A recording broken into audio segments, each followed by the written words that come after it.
smoke comes off till the lights go out. So like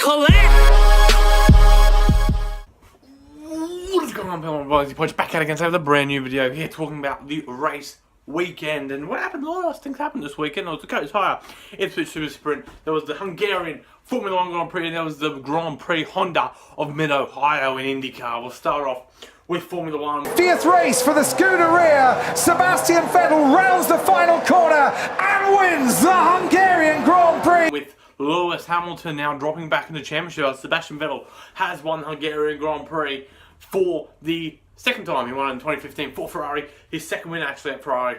His 50th Grand Prix with this weekend with Ferrari, and it was a brilliant race from start to finish. Had steering issues. You could see on the straight he was tilting left, which was a really good drive from him. Raikkonen drove very, very well as well. He got driver of the day, which in my opinion was a bit of a fan bias, just for the fact that it was in Hungary and that's got a very big Finnish fan base.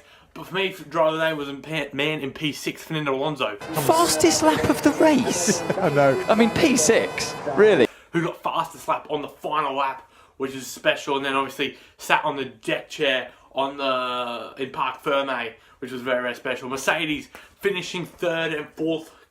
Big respect to Lewis Hamilton for letting Bottas through at the end there. Obviously Mercedes doing the odd you can go past, just let him back through technique that they do a lot. Most teams do these days. So that is very, very good from Mercedes, and I really do applaud them for that. Other stuff that's going on right now in the Formula 1 grid, obviously Kevin Magnussen and Nico Hülkenberg. If you have not seen it, I'll put it in now. Jamen, han prøver på yderbanen. Once again, most unsportive driver of the grid. Suck my balls, mate.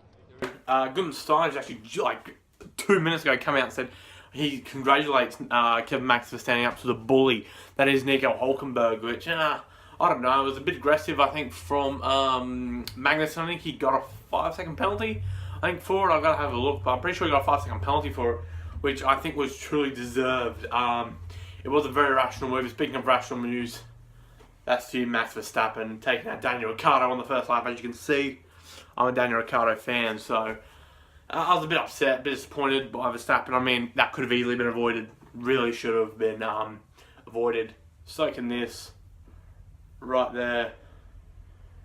You can't. So yeah, it's down to 14, I think, points in the championship now. Vettel cracks the 200 mark during the summer's break. 4 weeks now to the F1. I can't do a GP predictor because they haven't calculated the scores. It takes them a while to calculate the scores and get whatever to get it. So GP predictor is not, I've still got 0, but I got at least probably 20-30 points, which is very disappointing. Again, I need to get into 50s really if I want to be competitive. I've been pretty shit at predicting this year. I'm just generally not very good at it. So overall, I thought Hungarian Grand Prix was about 5 out of 10. Very, very boring really. Qualifying was really, really close. Good to see Ferrari get a front row lockout for Ferrari. Do look back, probably just for the one track, saying that Spa is up next in 4 weeks. Who's the king of Spa? Kimi Raikkonen. So he could be an odd shout to win the Spa-Francorchamps Grand Prix in Belgium. As well as quick shout out, I can't remember if I haven't got this. Paul di Resta, what a weekend for him.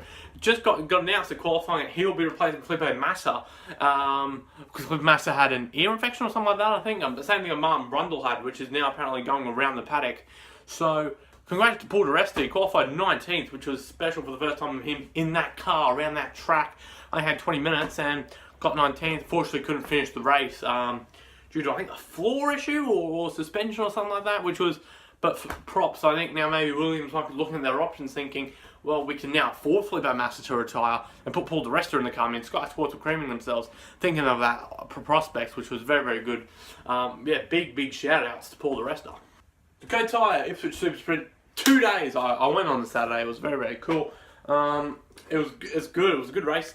On the Sunday, it was at least a 250k race to the 200k race, I think it is, on the Friday.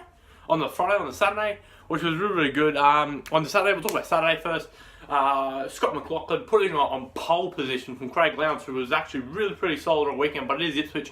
He is the master of Ipswich, Craig Lowndes, isn't he? Won there 12 times, so he knows the track very well. It's the last, I think, year of the Paperclip racetrack before they expand it next year for the 54,000 capacity crowd, which will be there next year. I think it was about 20,000 this year. It was very, very special. It was really, really good.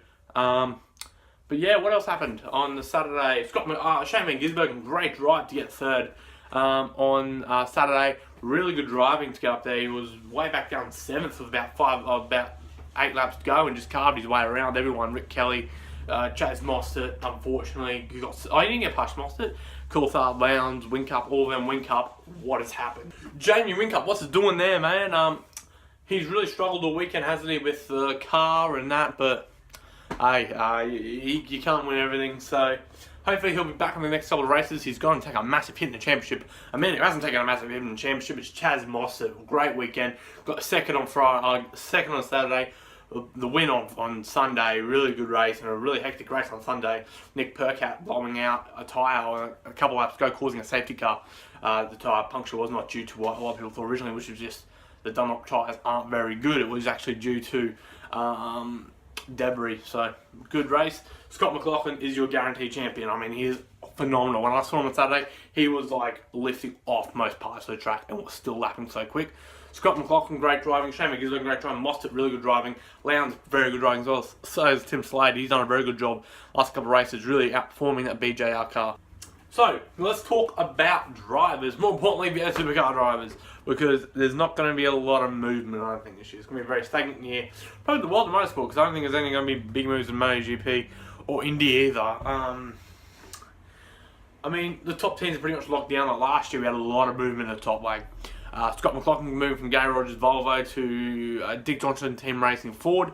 BRM Holden getting rid of Jason Bright and him moving to Bright Fuels, Mega Fuels Bright Racing for Performance.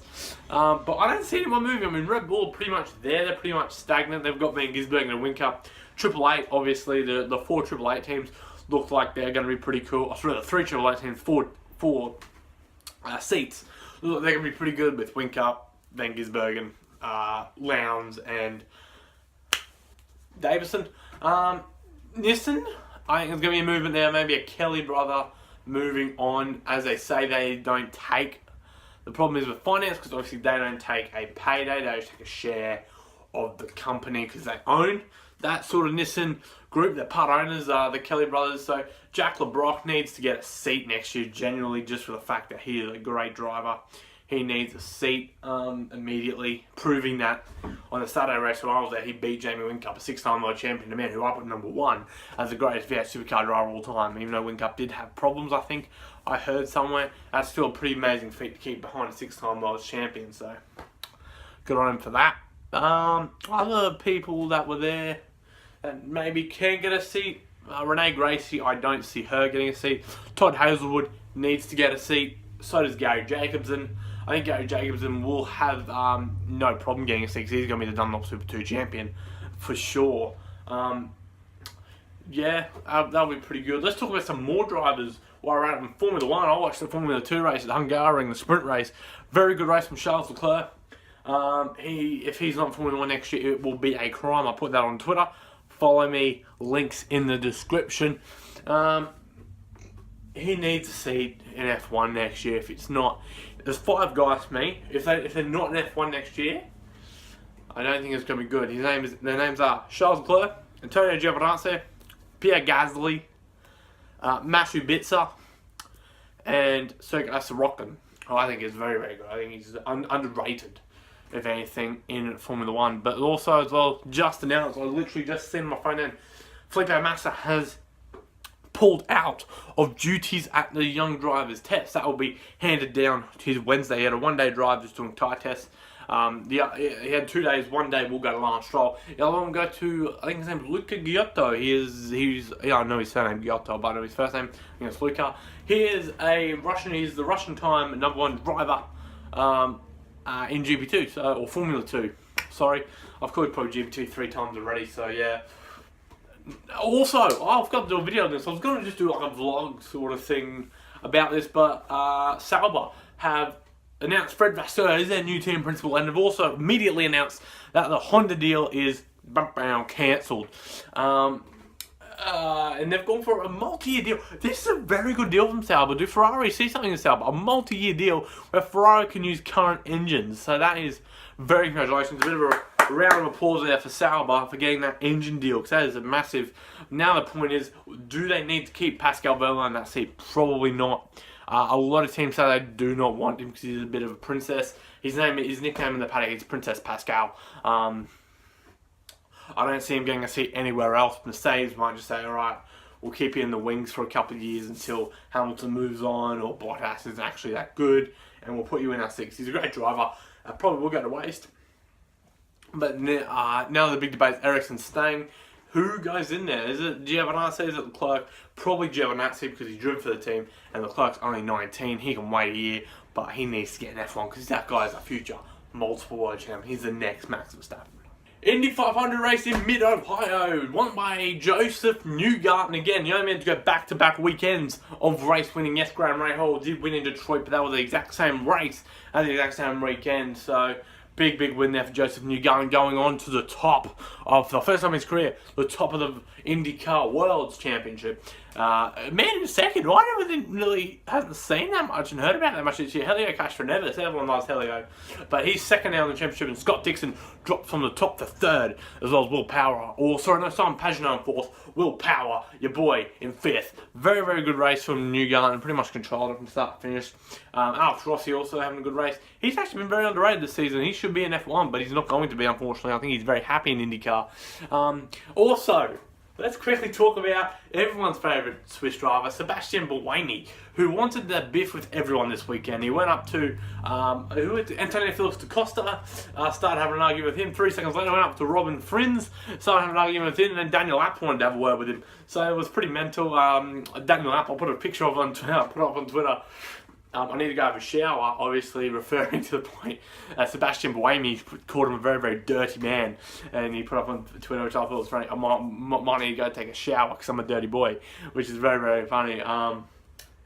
But yeah, Formula E as well. Congratulations to Lucas Di Grassi, who won the Formula E World Championship, as well as John Byrne, who won his first ever Formula E race last time out in Montreal. I think it was Montreal. Could have been New York. It was Montreal, New York. I'm not sure. No, it's Montreal, because New York was on the same day as the British Grand Prix. So, Montreal, congratulations to both those drivers on their achievements.